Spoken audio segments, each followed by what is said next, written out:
Tem aqui o edital, que trata lá das atualidades, somente para a prova discursiva aí do DEPEN. Traz lá o item 1, Sistema de Justiça Criminal, que inclusive tem um vídeo aqui já publicado no meu canal, falando um pouquinho aí acerca do Sistema de Justiça Criminal. O item 2 pede o conhecimento acerca do Sistema Prisional Brasileiro e Sistema Penitenciário Federal, que é justamente o que faremos aqui hoje, observando aí algumas diferenças iniciais sobre esse assunto exigido lá no edital, tá? O item 3 exige do candidato o conhecimento acerca das políticas públicas de segurança pública e cidadania. O item 4, o papel do sistema penitenciário nas políticas nacionais de segurança pública. Pessoal, tem alguns vídeos aqui publicados no meu canal, assistam aí, tá?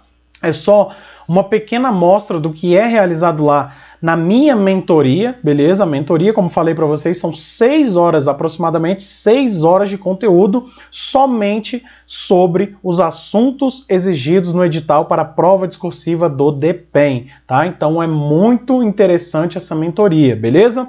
E aí, pessoal, temos aqui inicialmente Sistema Prisional Brasileiro, como pede o edital.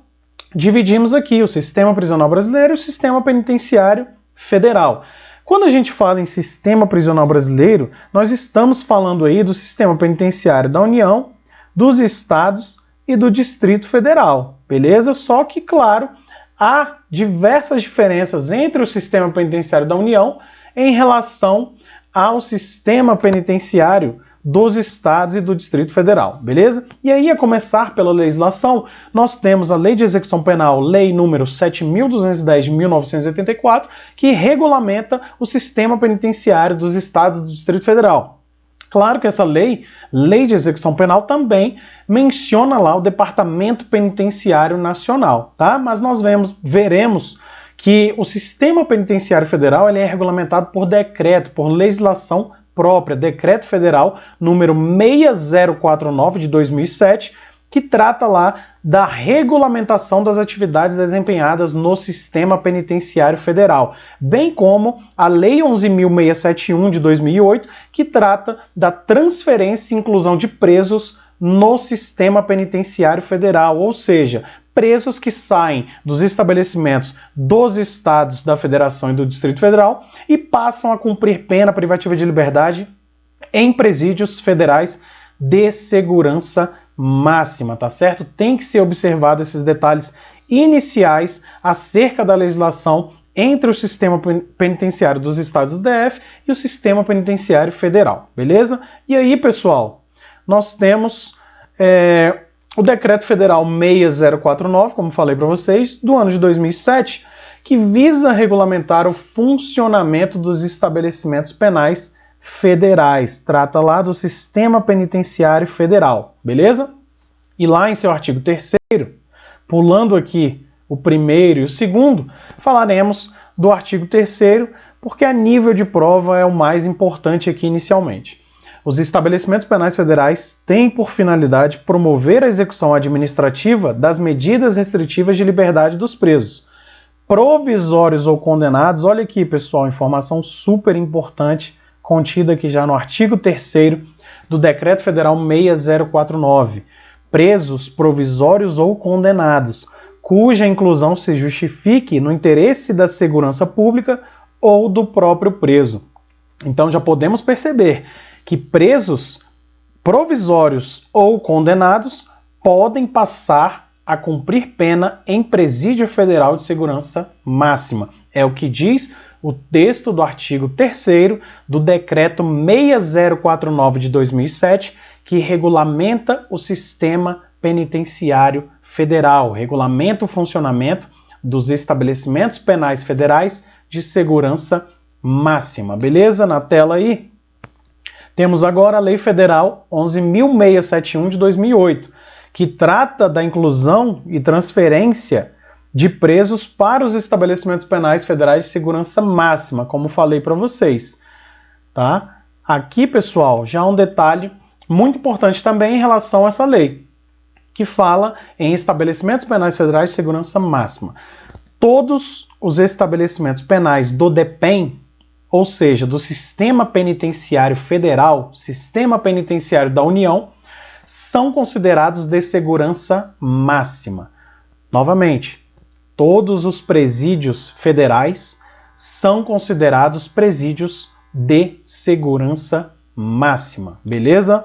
Seguindo aí, tirei aqui o artigo 1º da Lei 11.671 de 2008, que diz a inclusão de presos em estabelecimentos penais federais de segurança máxima e a transferência de presos de outros estabelecimentos para aqueles obedecerão ao disposto nessa lei. Então, logo fica claro que essa lei regulamenta as situações nas quais os presos que cumprem pena privativa de liberdade nos estabelecimentos penais dos estados e do DF podem passar a cumprir pena privativa de liberdade em presídios federais de segurança máxima, no sistema penitenciário federal. Beleza? Então, existem aqui alguns aspectos divergentes entre o sistema penitenciário dos estados e do DF em relação ao sistema penitenciário federal e veremos agora, como falei de forma breve, sobre essas ou algumas dessas diferenças entre esses sistemas. Para um conteúdo mais aprofundado, me adicionem no Instagram, Bruno C. Paz Mendes, envie-me o direct lá para que eu possa passar as demais informações sobre a mentoria de forma aprofundada sobre todos esses assuntos que estão sendo exigidos na prova discursiva do DEPEN, beleza? Então, seguindo aí, nós temos aqui, pessoal, a precariedade das instalações, tá? O sistema penitenciário dos estados do DF possui um grave problema chamado precariedade das instalações. Os presídios são antigos, são depredados, são destruídos, tá? Em sua maioria, claro que não todos, tá? Alguns estados de forma mais acentuada, outros de forma menos acentuadas. E aí, nós temos o que chamamos de precariedade das instalações físicas das instalações, que é lá a estrutura predial do estabelecimento penal. Presos chutam parede, quebram celas, cavam buracos, cavam túneis, eles saem arrebentando o teto, o telhado, tá? E outras atividades criminosas que praticam em decorrente dessa precariedade das instalações, como, por exemplo, o fato de arrancarem lá barras de ferro da estrutura dos presídios, concreto, tá? E atacarem seus rivais dentro dos estabelecimentos penais. Então a precariedade das instalações é um problema muito grave, que, porém, não atinge o sistema penitenciário federal ainda. Repito, a precariedade das instalações não está presente no sistema penitenciário federal, pois são presídios mais novos, em regra aí do ano de 2002, 2004 para cá. São presídios construídos num padrão elevado de segurança, em locais isolados, em áreas rurais, áreas afastadas dos centros urbanos, beleza? Então, é um problema que atinge gravemente os estados e o Distrito Federal, mas que não atinge a União, ou seja, os presídios federais de segurança máxima do DEPEN, beleza? Passando aí, nós temos outro grave problema. Em minha opinião, é o maior dos problemas enfrentados hoje no sistema penitenciário brasileiro, tá? Superlotação.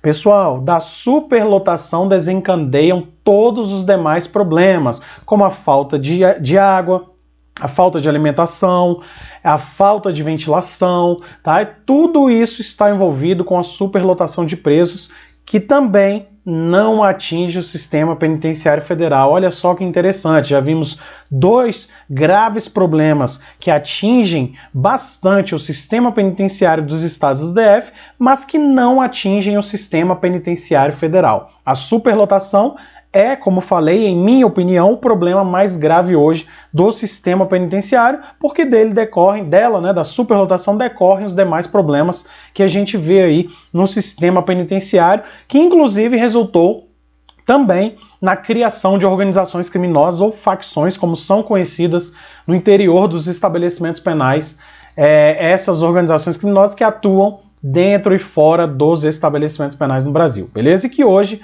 representam, sem dúvida alguma, o maior problema para a segurança pública no país, tá? Então, a superlotação é um problema muito grave. Dela também decorreu o chamado estado de coisas inconstitucional. Vídeo que também já trouxe aqui no meu canal explicando o que é para vocês, tá? Que é quando há uma grave generalizada lesão a direitos e garantias fundamentais previstas no texto constitucional de 88 e que atingem presos durante o cumprimento da pena, tá? E também, consequentemente, a violações, graves violações a direitos humanos das pessoas privadas de liberdade nos estabelecimentos penais brasileiros, tá? Então, isso tudo resultou no estado de coisas inconstitucional, a superlotação, a precariedade das instalações e outros graves problemas que vemos aí no dia a dia do sistema penitenciário. Mais uma vez, convido vocês a participarem da minha mentoria porque fará toda a diferença na sua prova